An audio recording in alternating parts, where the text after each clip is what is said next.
as I was leaving my room, he was going to his, and I was happy with that. Like, I don't need my picture with Horace Pinker, but you It's know, Pileggi. yeah, there you go. So when you go to horror conventions, is that the thing that you look for as pictures? Because that's what I always see. Do you collect autographs at all? No, I want my picture with the person. Like, you know, you can get autographs and people can read those, but a picture with somebody is like way better. After you die, you go on living through that picture. So I would rather get my picture with somebody. Like, I stayed outside of Zany's in Nashville waiting on Andrew Dice Clay, and what I always understood is Andrew Dice Clay won't take pictures with people. So I copied out a Ford Fairlane 15 by 11 poster, and I'm sitting out there with the Sharpie, and I'm thinking to myself, damn it, I'm going to get a picture of me and him while he's signing it. He came outside, and he says, all right, I'm not signing nothing, but I'll take pictures with you guys, and I was way more happier with that. Yeah, I was going to say, now that like Horror Hound and Days of the Dead are doing these professional photo ops, I love that shit. I just went and met Gene Simmons at the last one. I saw Gene walking down the hallway when we were there, but I didn't get to meet him or anything. We did the photo op with Captain Spaulding in costume and Chop Top, which I've met them I hear you. times, but it was unique to do it that way, you know. I hear you, man. By the way, how was it this year? I mean, it's the gathering, you know. I'm 19 for 19. Next year is the 20th anniversary. So let's hope that I'm around for number 20. I was going to ask you, though, with all the conventions you've been to, are you getting to the point that it's hard to find somebody that you want an autograph from, or does somebody always pop up that you want to meet? Well, as far as Horror Hound, Indy, there's a shit ton of people I want to meet because right. A bunch of them are first-timers, but usually, like at Days of the Dead, it's like one or two people now, like you used to be. You used to be that way when we go to Scarefest or wherever. You'd be like, I need to meet this one person. There's like 10 people I want to meet. But right. It's dwindling down. But they like, I feel like a lot of people are getting towards the end of their career, and they're doing more conventions than they did before, and so that's kind of opening up new doors as far as people we haven't met. Right. Tim Curry was at or Chiller Theater or Monster Mania, one of them down in New Jersey. Mm-hmm. Yeah. I would have loved to have been able to make that trip, but I didn't. But I would have loved to meet Tim Curry. But that's one of them that I would like to meet. Would it have been, and I'm trying to figure out how to ask this, but I mean, it's not like I have to like dance around it with you, but I just want to explain why I'm trying to say it this way. Would it have like taken anything out of it to get a picture with him in his current state? Like, I'll give you an example. Like, if I had gotten a picture of Bobby Heenan over his last few years of life, it wouldn't have felt the same. I would have felt like shit about it. I don't, just because of the way he was health-wise. Curry, would it be the same for you? Not really, because again, I go back to the point that I'm a bigger horror movie fan than I ever was a wrestling fan.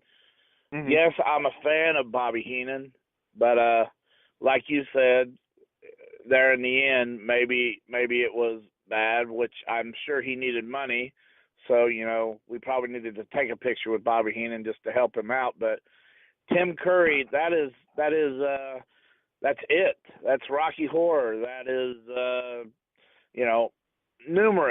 numerous characters that I love his movies. So I wouldn't have been able to help myself. I would have gotten a picture with Tim Curry. You going to check out the Meg in a couple weeks? Yeah, I'm really excited about that. I'm a big Jaws fan. I like The Shallows. A lot of people hated The Shallows, but I thought The Shallows was pretty good. I will admit that I have not watched one Sharknado, not a one. How many is there now? I watched 5? one. That was enough. Is there 5 of those now or something? There's a bunch. I mean, like I saw one, and it was funny. I mean, if you're drinking and you're just like not taking it seriously, but after that, I don't want to see any more after the first one. Right. I'm glad Tara Reid got some more work, but I don't need another Sharknado movie. Yeah. Yeah, we saw Tara Reid at a couple conventions recently. She's been making the rounds lately too. Too bad she doesn't look like she used to. Right, of course. None of them do. I don't. No. You don't. None of us do. I mean, No. shit happens. What can we do? We just got to live on and keep doing things to live on after we die, and that's what I've been dedicating my life doing 29 years now. Pondo, are you still do you still get the same affection from juggalettes that you used to? And I only ask that because it's been, a while since you consistently did the JCW thing. Not at all, man. Like, I just wrote in my book, a lot of people don't know, but since junior high, I have a vomiting syndrome. Like, when I get really upset, I just vomit and vomit and vomit. And after a while, there's not enough brushing your teeth to where your teeth stay white, So my belly's fatter, my teeth are yellow, and my eyes are getting bags under them from age. And it's not the same from juggalettes. Like, I don't care if it's bragging or not, but give it 5 years ago, shit. Like, I would walk on the grounds and juggalettes would come up to me and say these outrageous things they wanted to do with me. And of course my answer was always hell yes. But now, just like this gathering, I don't think one interested juggalette came up to me asking me anything. So yeah, the effects of age and tearing my body apart and puking and all that crap, it's really taking a toll. So it's not the same effect at all. But there before, let's see, she's been gone 3 years. Like 4, 5, and 6 years ago, I didn't have to worry about that because I had a hottie with me. But now I'm just good old Pondo, striving like you are, probably getting ready to pay girls for sex and shit like that. You know how it is. Hey, man, you had a good run. You have to say that at least. It was a hell of a run. I can sit back and think about the girls that I had no business putting my hands on and reminisce with myself about, holy shit, do you remember that day? And, from Hooters girls to Bridget the Midget to 8s or 9s, maybe a 10, or, not so many, I mean, everybody has their horrible story about what girl they hooked up with. I don't have too many of those, I mean, as far as hotness, I did pretty good in my life. Indeed. Well, I always wanted to ask you this, just especially now that you've slowed down so much in your wrestling schedule. How's your health these days, man? I mean, I know the scars and all this shit like that, and you do have kind of a Terry Funk walk going last time I saw you, but beyond that, talk about it, man. Well, I'm still walking. I deliver pizza for Pizza King. I Uber drive, and I survive and I live. But you have to go over all the shit that I've done in 29 years. So yeah, my walk probably is not the best.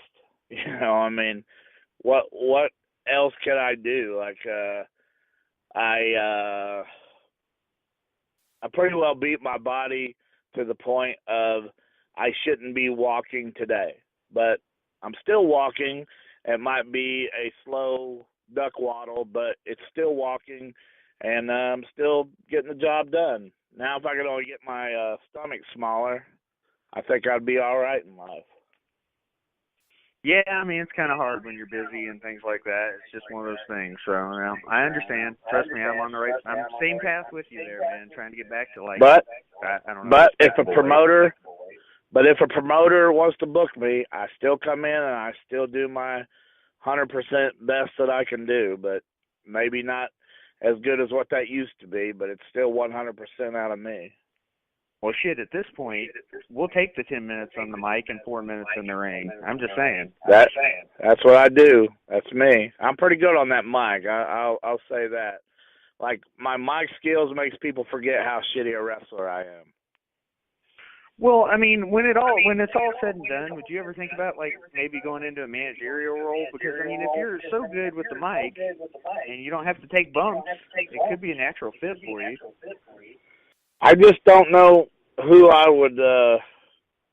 would want me or who I would want, but, you know, I'm still going to be in the wrestling business because I started my own all-girls wrestling company, so I still have we haven't even talked about part, that, which I love it. Yeah, I still have a part in that, so at least I'm still going to be in the wrestling business somehow until I figure out something else to do. Well, that's always good. We always need a Pondo in the wrestling business one way or another. So, man, I really appreciate you taking the time. I tell you what, hopefully it was a little more fun for you than some of the other podcasts that only want to talk about wrestling, because I say, fuck it, I want to talk about what you like. So that's horror movies. That's what I like. But let me go ahead and say one more time, if you just joined in, you can pick up my book, Memoirs of a Madman, on Amazon.com, or you can talk to John Cosper, the guy who wrote the book himself, at EatSleepWrestle.com, or any place that you see me wrestling. I'll always have books on hand. Come on out and grab a book and have a few laughs. You know, the book's not all about wrestling. There's so much funny shit in there that I've done over the years, and just enjoy it and have a good time. You know which day you're going to Horror Hound Indy yet? I'm probably going to, there's so many people I want to meet. I know Friday and Saturday and maybe a little bit of Sunday. All right. Well, we'll see you up there on Saturday. We're going to hate our lives that day because it's going to be so fucking packed in this place. And, yep. Yeah, it's going to be bad, but we'll see you there one way or another, I'm sure. Lord Humongous. Hell yeah, man. Well, for me, it's Nick Castle because somehow he's avoided me all this time, so I'm going to meet him this time. I met Nick Castle before, so that's not all that good. I met Bruce Campbell before. I've never met Keith Sutherland, so maybe that'll be something. But I think I'm going to be all right because I don't think Lord Humongous is going to have a huge line. I think I'm the only guy that's very excited to meet Lord Humongous. Hell yeah, man, that's awesome. I love the fact that you're picking one. He's not necessarily obscure, but he's not one of the quote unquote big stars that everybody's going to be lined up to see. So that works out for you. 100%. All right, man. Well, I'll tell you what. We'll see you in a few weeks. And hey, thanks again, Pondo, for coming on, man. Oh no. Take care of yourself, and we'll see you down the line. All right, man. Thank you. All right, later on, buddy. Bye. And that was the man himself, Madman Pondo. He gave us a generous amount of time. I really appreciate it. I know he's busy. He's probably working right at this very moment. And, yeah, it was good times having him on again. I apologize for a little bit of the feedback that was on there. I think he was driving and working at the same time. Vic, I'm sure you'd agree, yeah? He was while he was driving, but I mean, it's Pondo's with the technical difficulties, and that's the man for what he loves. Hell yeah. So, like, the more I talk to Pondo about it and I listen to him, like, I still like Hereditary, but I'm thinking, yeah, Vic, you won't like it. I'm just saying, it's not your cup of tea. Yeah. I say, Pondo is, now, I've heard him talk about his wife now, and he's made me not want to watch it more and more and more, so thank you, Mr. Pondo. I will say there's elements of that movie that are a lot like Lords of Salem, and I didn't necessarily like those parts, but the part he talked about is the part that I sat there with my mouth open in the theater for 5 minutes, like, what the fuck just happened? Oh, yeah. I remember you telling me about that when it happened or after you saw it or whatever. By the way, I made a comment during the interview with Pondo. I said I couldn't remember if Shocker or the First Power came out first. Shocker came out a year before the First Power, but I actually prefer the First Power. Even though most people have heard of Shocker, I like the First Power better. Just saying, I think Shocker's a little bit overrated. I got kicked off the line for a minute.